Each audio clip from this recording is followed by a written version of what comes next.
Welcome everyone, good afternoon on this beautiful, sunny, almost spring day. I want to thank you all for joining us today for the Zonta Foothills Climate Justice Forum. Hello everyone, I'm Pam Malsbender and I'm the president of the Zonta Foothills Club in Boulder County. And today we're specifically focusing on women who've made a difference in our community by fighting for climate justice. I could not think of a more important place to be today than right here. We need to look for leadership beyond ourselves, considering our current situation. And I know these amazing women in the panel today are going to talk about the solutions and all the work that they're doing to bring forward and empower women. First of all, I would like to introduce the first place Climate Justice Scholarship winners, Mariah Bowman and Sarah Fleming.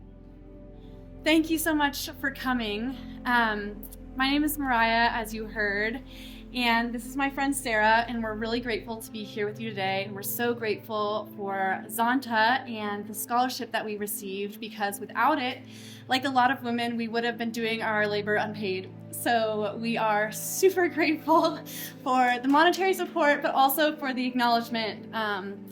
So thank you. Thanks for having us. Sarah and I met in a class last fall on climate action planning. And it was like a technical class about how institutions can reduce their greenhouse gas emissions. And in this class, we looked specifically at the University of Colorado's climate action plan. And so we studied it, basically. And the class ended, as classes do, and then the University of Colorado released its final climate action plan. And we looked at it, and we had some big problems with it. We needed to train kind of a next generation. And so what we did is we created our own class, and we are now teaching 24 undergraduates about the principles of climate action planning that we learned the fall prior.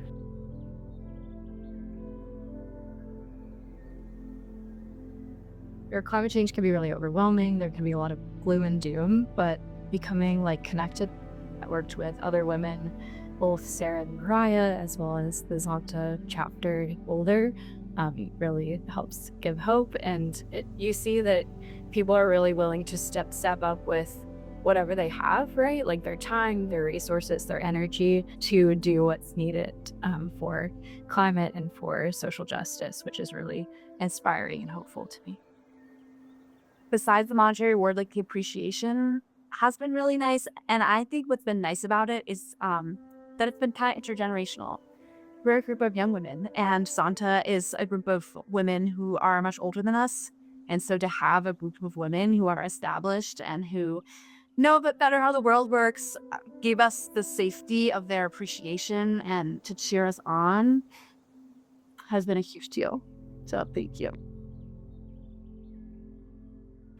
Next, I would like to introduce to you Casey Davis.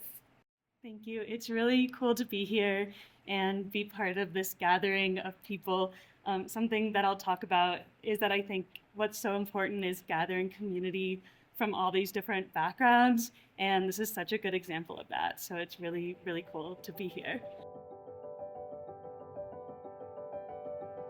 My research is on organic electronics, which are kind of touted as being more environmentally friendly as are inorganic battery alternatives because they're cheap, so that's good for sort of climate justice, accessibility, and since they're organic, they don't involve mining of the metals, and they're really scalable. It's a pretty new technology. We don't really have it all together yet. So what I'm working on is just being able to understand them better in order to develop better materials. And these could be used for, as I said, batteries, energy storage, as well as solar, photovoltaics, and hydrogen generation, but green hydrogen generation.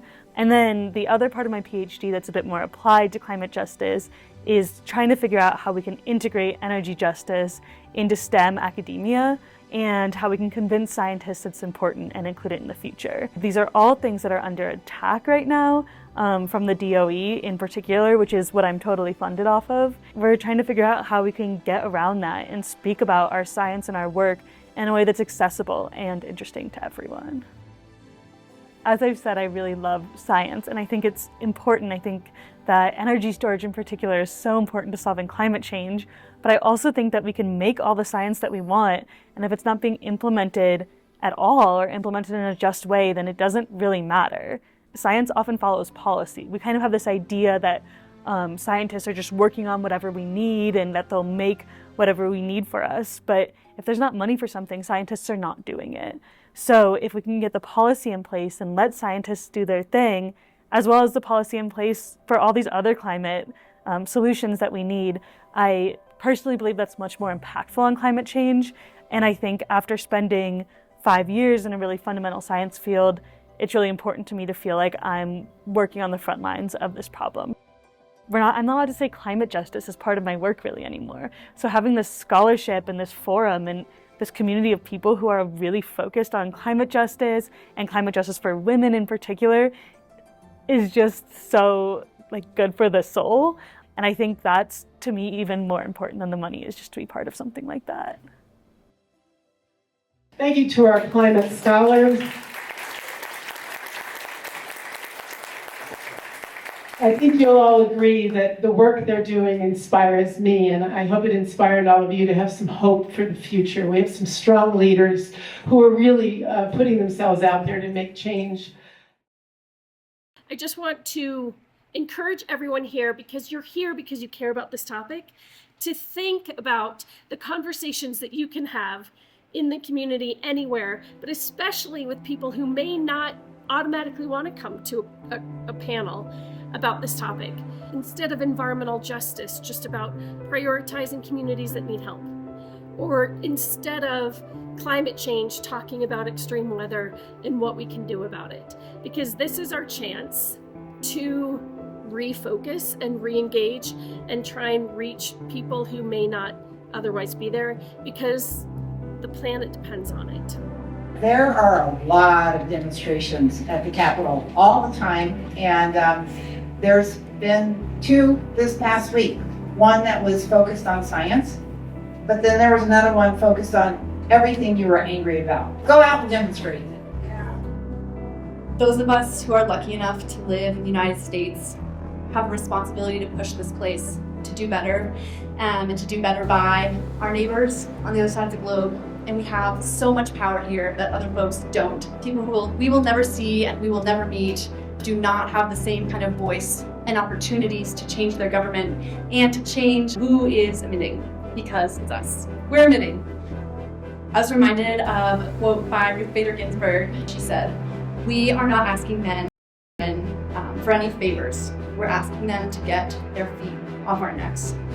And I think that that is what climate justice is, right?